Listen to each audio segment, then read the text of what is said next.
su cabeza, y su rostro era como el sol, y sus pies como columnas de fuego.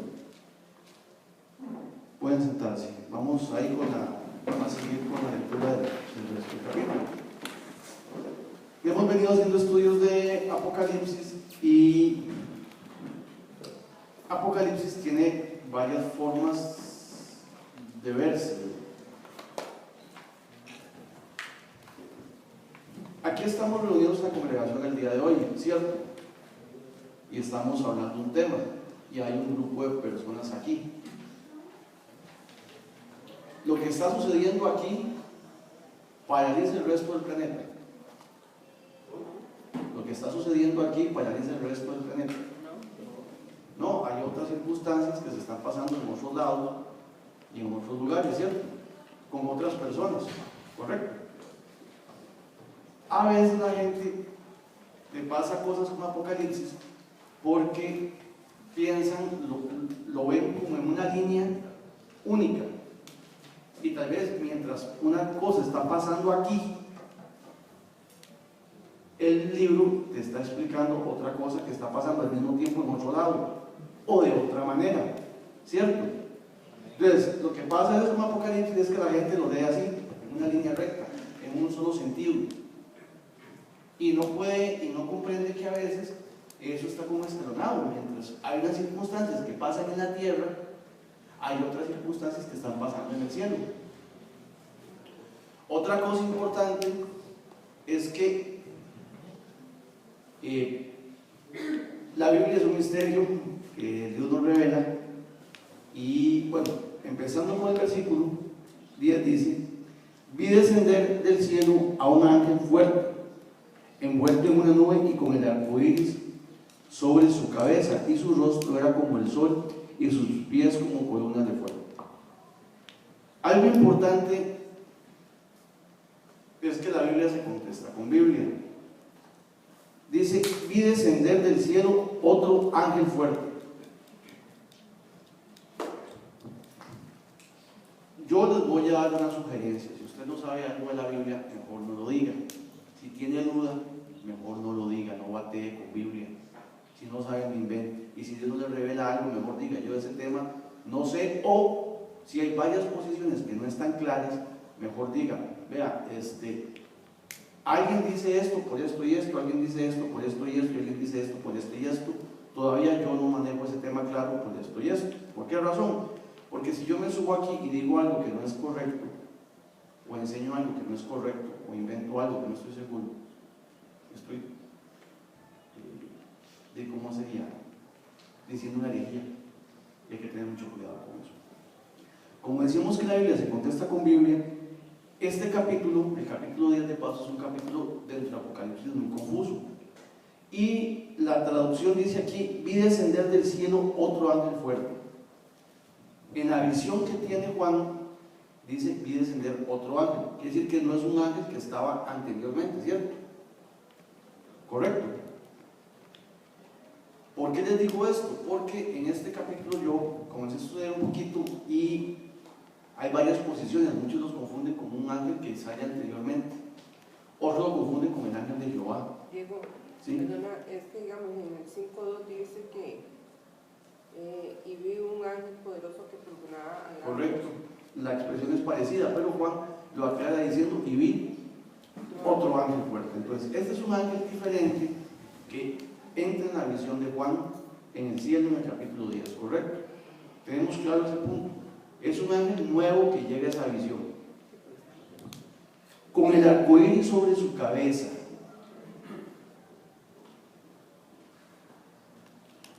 El arco iris sobre su cabeza, ¿cuándo fue la primera vez que se dio un arco iris? Génesis 9, 8, 12, que alguien lo lea, por favor. Ahora, yo les voy a hacer una consulta. El Señor Jesucristo, ¿cómo era? Era un ser humano, ¿cierto?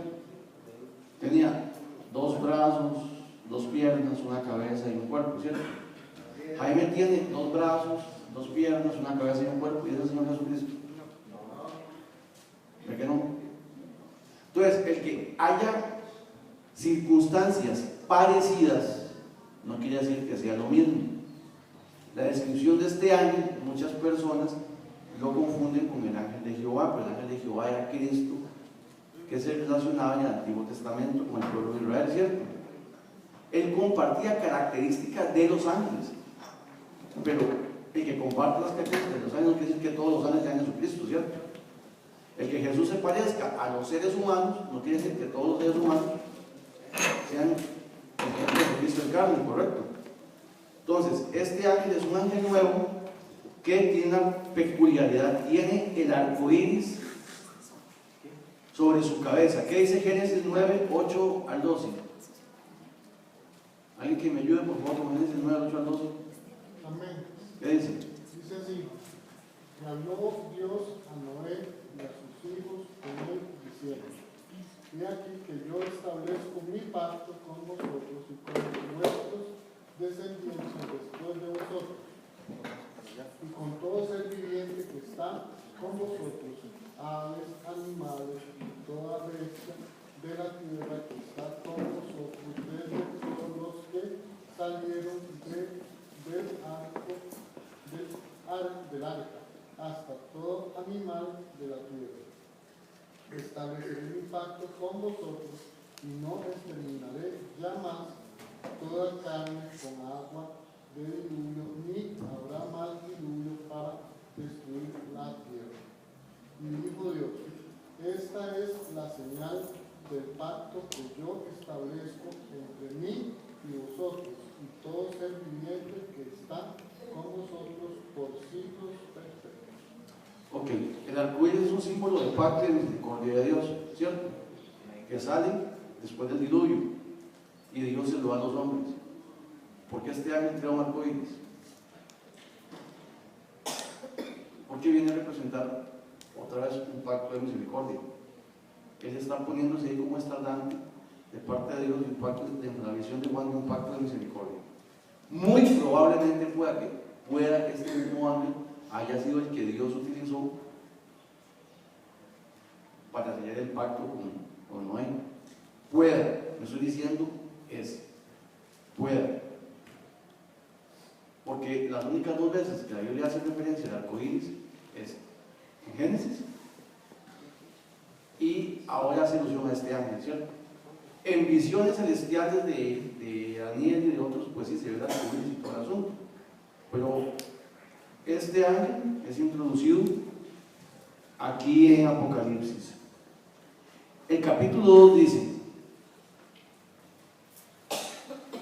tenía en su mano un librito abierto y puso su pie derecho sobre el mar y el izquierdo sobre la tierra.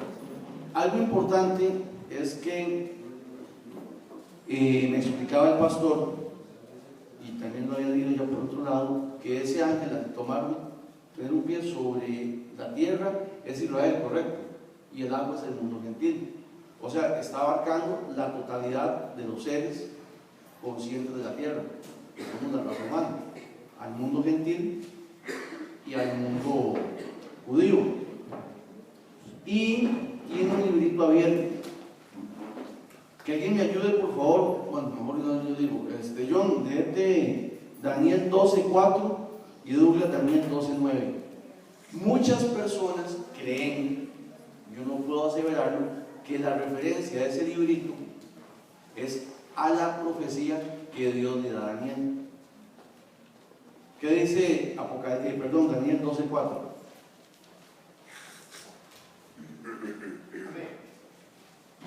Pero tú, Daniel, cierra las palabras y sella el libro hasta el tiempo del fin. Muchos correrán de aquí para allá y la ciencia se aumentará. Correcto, gracias. Dios el 12:9. Él respondió: anda, Daniel, pues estas palabras están cerradas y selladas hasta el tiempo del fin.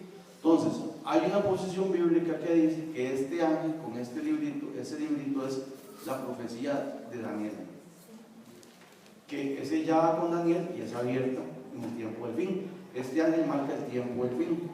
Hay otra referencia que pareciera ser que hace a la misma profecía.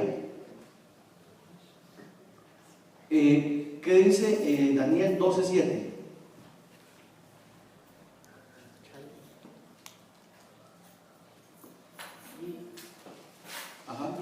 varón vestido de lino que estaba sobre las aguas del río, el cual alzó su diestra y su siniestra al cielo, y juró por el que vive por los siglos, que será por tiempos y la mitad de un tiempo.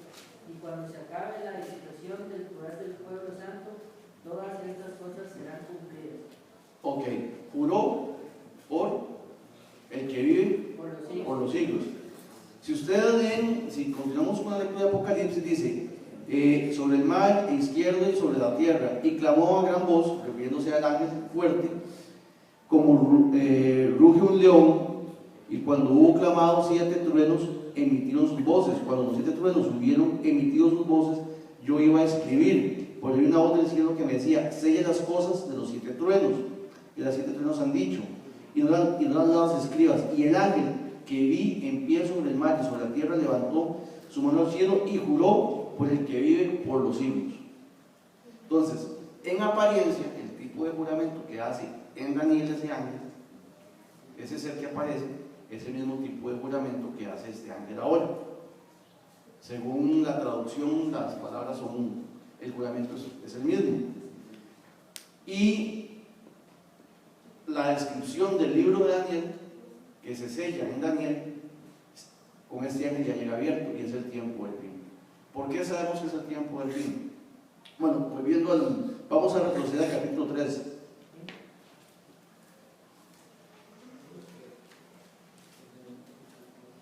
El 3, 4 y 5 es un pasaje oscuro. ¿Por qué es un pasaje oscuro? Porque dice, y clamó a gran voz como ruge un león, y cuando hubo clamado 7 truenos emitieron sus voces. Esos truenos son, acuérdense que la Biblia hace referencia a lo que en ese momento él ve, el profeta ve y escribe lo que más se le parece, ¿cierto?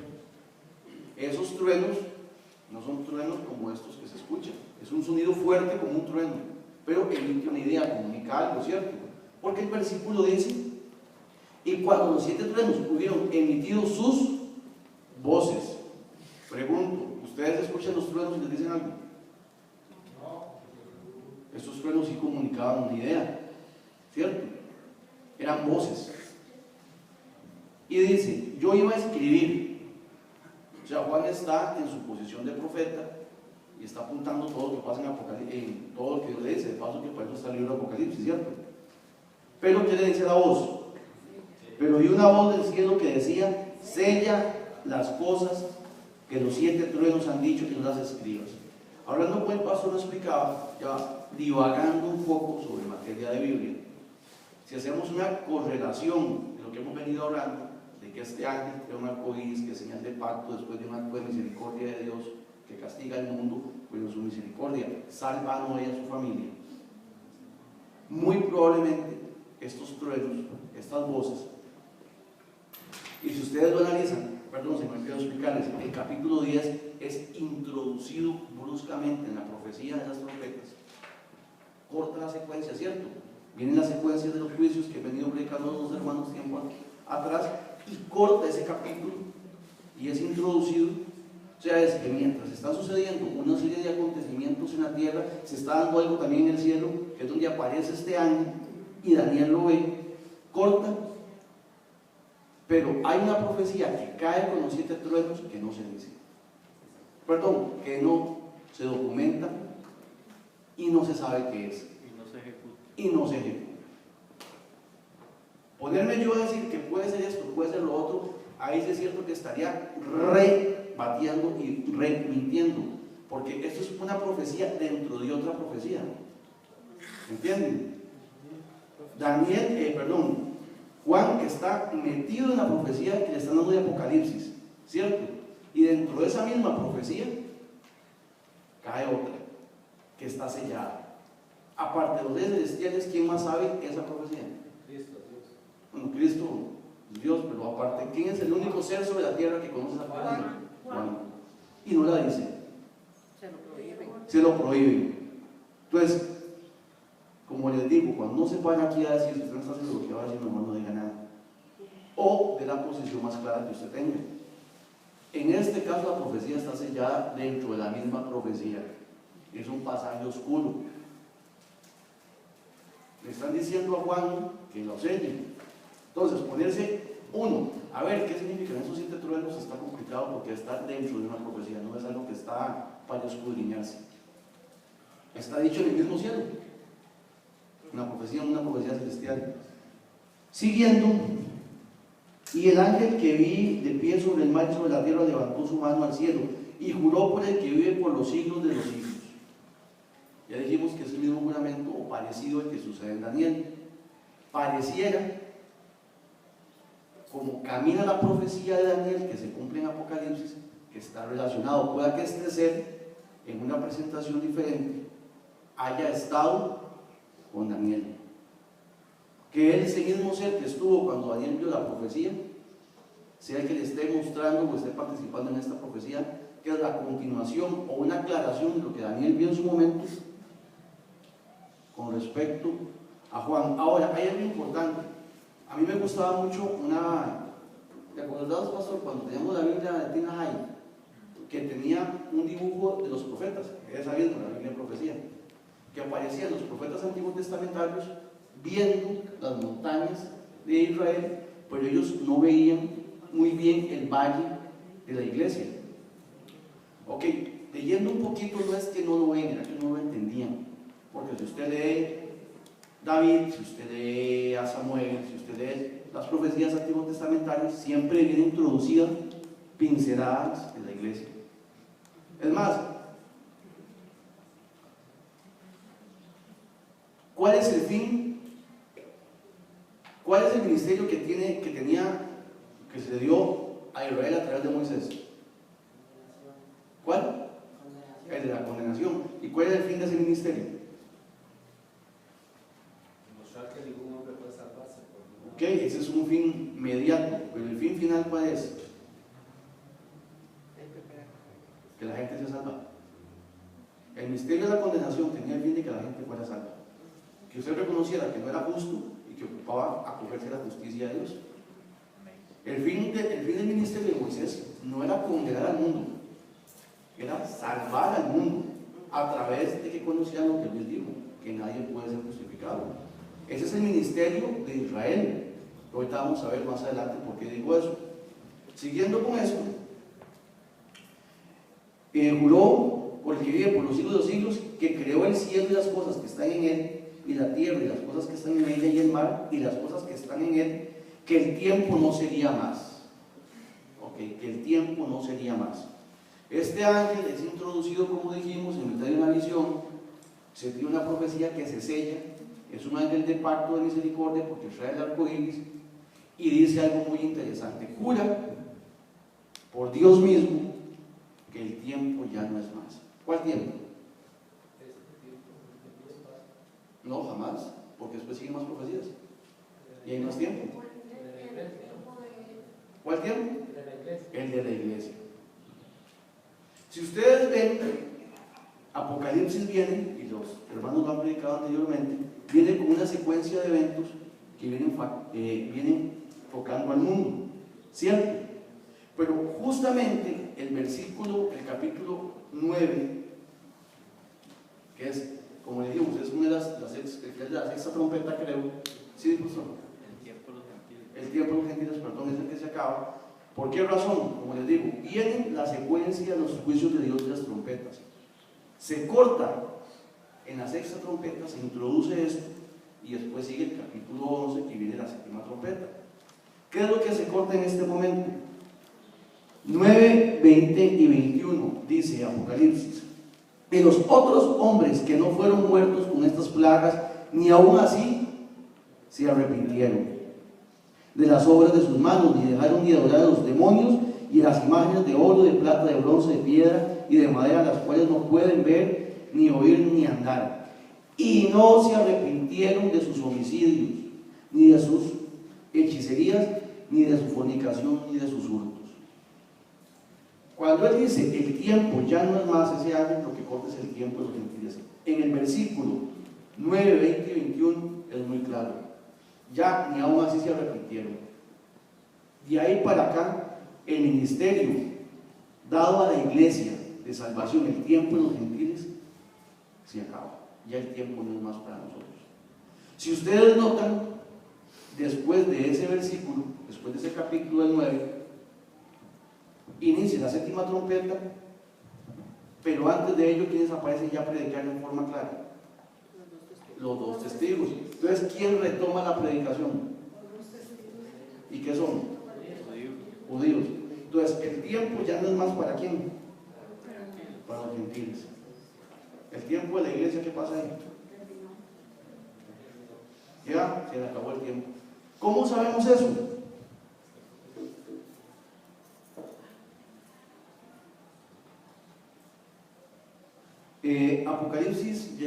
Isaías 6, 9 al 13, que alguien me lo lea, por favor. Bueno, Andrés, Isaías 6, 9 al 13. John,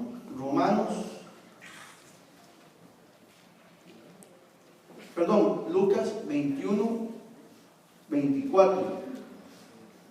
Y don Mario me ayuda con Romanos 11, 5 y 11. Alguien que me diga ahí Isaías 6, 9 y 13. Y dijo: ve y di a este pueblo, oíd bien, pero no entendáis, y mirad bien, pero no comprendáis. Haz insensible el corazón de este pueblo, ensordece sus oídos y ciega sus ojos. No sea que vean con sus ojos y oigan con sus oídos y entiendan con su corazón y se vuelvan a mí y yo los sane. Yo dije: ¿hasta cuándo, Señor? Y él respondió: hasta que las ciudades queden desoladas y sin habitantes, y no haya hombres en las casas, y la tierra quede devastada, hasta que Jehová haya echado lejos a los hombres y sea grande el abandono en medio de la tierra. Pero aunque quede en ella la 10ª parte, volverá a ser consumida como la encina o el roble, de los cuales, después de ser derribado, aún les queda el tronco.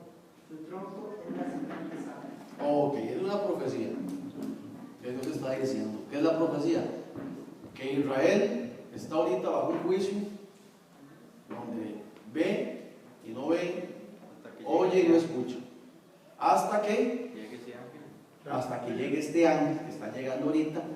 ¿Y qué pasa? Ya, si ustedes notan, han pasado 6 trompetas, hay un montón de juicios sobre la tierra está destruida. Me parece que nada más queda un cuarto de la población mundial, la mitad.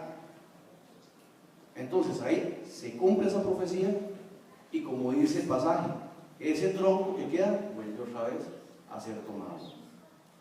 Y vean que eso es marcado así, que se acaba el tiempo y aparecen los dos testigos. ¿Quién está retomando la predicación? Israel. Ok, ¿qué dice Lucas 21, 24? Y caerán a filo de espada y serán llevados cautivos a todas las naciones, y Jerusalén será hollada por los gentiles hasta que los tiempos de los gentiles se cumplan. ¿Cuándo se cumple ese tiempo? Cuando aparece este ángel. Y dice, hasta aquí, no hay más. ¿Qué dice Romanos 11, don Mario 5? 11:5.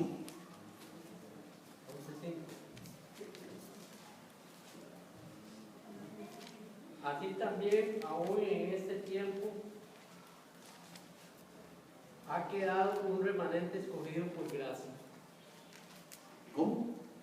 Ha quedado un remanente escogido por gracia. Ajá, ¿de quién está hablando? De Israel. ¿Y qué dice el 11? 11. Digo pues, han tropezado los de Israel para que cayesen en ninguna manera, pero por su transgresión vino la salvación a los gentiles para provocarles a celos. Ok. Entonces Dios no ha desechado a Israel. Está en espera, está bajo juicio, pues no está desechado. Está esperando que este ángel llegue. Que ese pacto se cumpla. Que ese acto de pacto y misericordia aparezca, que ese arco iris nuevo, se acabe el tiempo de los gentiles y se retome otra vez el tiempo de la iglesia. ¿Cuándo fue que se le acabó cuándo fue que entró en un letargo espiritual Israel? Cuando rechazaron a Cristo. ¿Cierto? Pero ¿qué va a pasar? Que cuando Israel vuelva a aceptar a Cristo, otra vez va a volver a ser tomado en cuenta. ¿Correcto? Que volviendo al asunto de las profecías, como les digo, Los profetas antiguos testamentarios, por ejemplo, a ellos les costó mucho ver esto. Ahora, para darles un ejemplo, dijimos que los truenos es una profecía dentro de una profecía, que el único ser humano que la vio, que la entendió y escuchó fue Juan. El resto de nosotros no sabe qué dicen ahí. Podemos especular, inventar, asociar con otros pasajes y todo, pero sabemos que existió, pero no sabemos de qué trata. Eso le pasó a mucho Antiguo Testamentario. Habían referencias de cosas, pero ellos no sabían. Y no hay que obviar que eso también le pasó a mucho teólogo Nuevo Testamentario que no sabía nada de judaísmo. La Biblia a nosotros realmente se nos comenzó a abrir claramente después de 1900, cuando un montón de estudiosos valga la redundancia, de historia, comenzaron a indagar en el judaísmo y comenzaron a estudiar la Biblia en base a cultura judía. Porque, por ejemplo, muchos teólogos consagrados de la historia, como Juan Calvino, no sabía nada de judaísmo. Él estudiaba la Biblia con base a lo que él tenía a mano en esa época y cometió ciertas fallas en su doctrina. Y yo hasta hace 5 años, no menos, 3 años, hablamos con un predicador, con un maestro consagrado de Costa Rica aquí, y le hicimos una pregunta. Bueno, el pastor hizo una pregunta muy sencilla: explíqueme la diferencia entre expiación y propiciación. ¿Se acuerda, pastor? Y llegó, agarró la Biblia, se fue al glosario, propiciación, expiación. Vea que es lo mismo, dice. No hay mucho que... Y con base en esa diferencia es que entendimos mucho sobre la gracia, ¿correcto? Entonces, estos pasajes tienen eso. Y la verdad es que cuando a mí me tocó el número 10, qué pereza otra vez me toca, porque no entiendo. Sobre la marcha ya uno comienza, a Dios gracias, a ver un poquito mejor. Entonces, para recapitular, tenemos claro que este ángel es un ángel de pacto, que es un ángel que viene a marcar una profecía, es un ángel nuevo introducido en la visión y marca el fin del tiempo gentil y la retoma de Israel. Por eso es que es tan importante. ¿Por qué es tan importante? Porque es que está volviendo la esposa. Se está reconciliando otra vez Dios con Israel en ese momento. Bueno, ya estaba reconciliado en Cristo, pero en la predicación del Evangelio está retomando la tarea para lo cual era pueblo escogido por Dios. Entonces, este ángel tiene que ser un ángel importante, que viene como el arco iris, que es una profecía que marca el fin del tiempo para la iglesia, para el mundo gentil en el agua, y retoma la tierra que es Israel. ¿Estamos claros en eso? Ahora, algo importante que yo tampoco me costó, y dialogando con el pastor ahí fue un poquito más claro. Dice el 8: y la voz que viene al cielo habló otra vez conmigo y dijo: ve y toma el librito que está abierto. Dijimos que ya este libro estaba abierto, ya no estaba sellado, en la mano del ángel que está en pie sobre el mar y sobre la tierra. O sea, ese ángel le está entregando a Juan una profecía. Le está diciendo: tenga. No puede decirlo de los truenos, eso tiene que sellarlo, pero esto que está en este libro es para usted. ¿Para quién es? Para la iglesia. Es para la iglesia. De ahí la expresión que escudriñar las escrituras. Diga, pastor. Para que se aclare ahí que, digamos, la iglesia no nada que ver porque ya no estaba. Bueno. Y ese ángel, digamos, que aquí Pablo dice en Romanos 11:26, luego todo Israel será salvo. Ok. Entonces, el momento que ese ángel aparece, es, por así decirlo, se acaba para los gentiles y Israel se convierte. Ok, el pastor es correcto. Para ese momento se habla del rapto y ya la iglesia como tal no va a estar. Número 1. Pero sin embargo, las tribulaciones que están son para que los seres humanos gentiles y el mismo Israel se conviertan. ¿Qué es lo que sucede? Que llega el momento en la sexta trompeta que hay un mal. Dios dice: y no contenderá mi espíritu para siempre. buscarle en la medida en que pueda ser hallado, ¿cierto? O sea, hay un tiempo en el que Dios marca y dice, se acabó el tiempo ya. Y la misma Biblia lo documenta, ni aún así se arrepintieron. O sea, estamos hablando que han pasado 7 trompetas, cualquier cantidad de juicios, y la gente, perdón, 6 trompetas, y la gente que queda y que vivió eso, ni aún que sobrevivió, que no se murió, ni aún así se arrepiente. Además, la Biblia documenta, y me hace gracia, que ni siquiera dice que creen en Cristo. No dice, y ni aún así creyeron en Cristo, porque usted puede arrepentir si no cree en Cristo. O hay gente que cree en Cristo, pero hay cosas que no las echaron por completo, no se arrepiente, ¿cierto? Pero aquí lo que está documentando la Biblia es que esas personas, a pesar de todo eso, ni siquiera pudieron llegar a arrepentirse. O sea, estaban con el mundo despedazado y ni aún así dejaron de hacer las cosas ética y moralmente malas, menos buscar a Dios. Y al final de la profecía, cuando Juan toma el libro, y fui al ángel diciéndole que me diese el libro, y él me dijo, toma y cómelo, y te amargará el vientre, pero en tu boca será dulce como la miel. ¿Por qué en la boca es dulce como la miel? Sí, porque la palabra habla de Dios, lo que Dios quiere dar a entender. Ok. Juan, ¿de qué nacionalidad era? ¿Y a quién le predicó una buena... ¿Con quién compartió el final de su vida el Evangelio? ¿Con quién? Con gentiles, ¿cierto? ¿Por qué es dulce? Porque él está viendo el cumplimiento de su pueblo regresar a Dios, ¿cierto?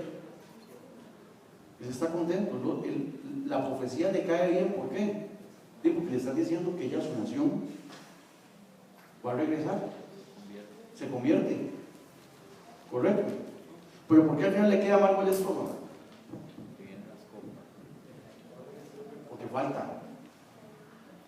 falta todavía, le falta terminar la profecía de Apocalipsis, falta que se cumpla, falta que la tierra sea destruida, falta un montón de las copas de la ira. Entonces, de la profecía le agrada, es como si yo le diga, mira, te gastas un viaje a San José. ¿Y qué puedes ir a San José? Sí, pero vas en bicicleta. San José, pero en bicicleta. Algo así es lo que le sucede a él. Y dice, entonces tomé el libro, el librito, de la mano del ángel, y lo comí, y era dulce en mi boca como miel, pero cuando lo hube comido amargo mi vientre. Y él me dijo, es necesario, oiga con el que cierra este ángel, es necesario que profetices otra vez sobre muchos pueblos, naciones, lenguas y reinos. ¿Qué es lo que le está diciendo? Ya usted se comió la profecía, pero es necesario que todo esto que usted está viendo y que está comiendo lo comunique, no puede quedarse ahí. De manera práctica, ¿cómo nos cae a nosotros? Cuando Dios nos da algo, ¿cuál es la obligación nuestra como iglesia? Compartirlo, comunicarlo. Siempre bajo el siguiente parámetro: obediencia. ¿Por qué obediencia? Porque Juan obedeció la voz que le dijo, selle la voz de los truenos. Juan pudo haberlo documentado si quisiera. ¿Ah? En su capacidad humana de libertad pudo haberlo hecho. No, porque lo hubiera matado, ¿no? Ahí estamos especulando, no sabemos. No sé. Yo lo que dice es que en su capacidad de libertad, él tenía la decisión de poder escribirlo, pero él obedece. ¿Por qué obedece? Porque volvemos a la parte anterior, es un pasaje oscuro. Busquemos la parte práctica para nosotros. Si usted le llega algo que está seguro y es de parte de Dios, comuníquelo. Pero si no está seguro, sea responsable. No invente. En los pasajes oscuros no se inventa.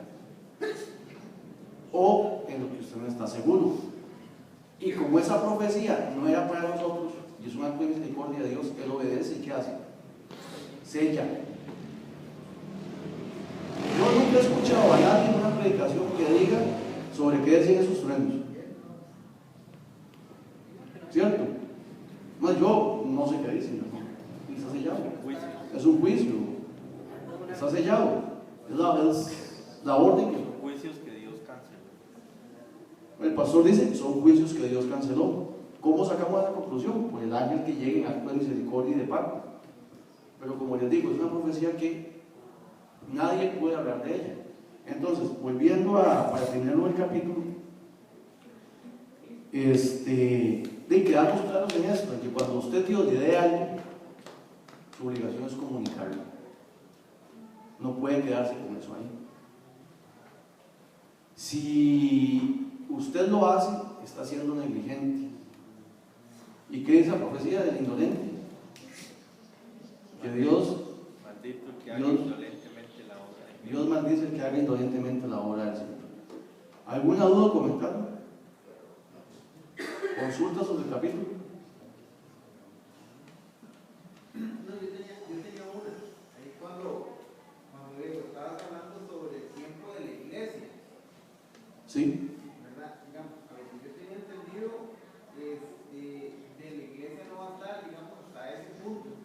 La iglesia no va a estar, pero es que, ok. Es arrebatada, por ejemplo, en Apocalipsis 4, cuando dijo, sube acá. Ok, correcto.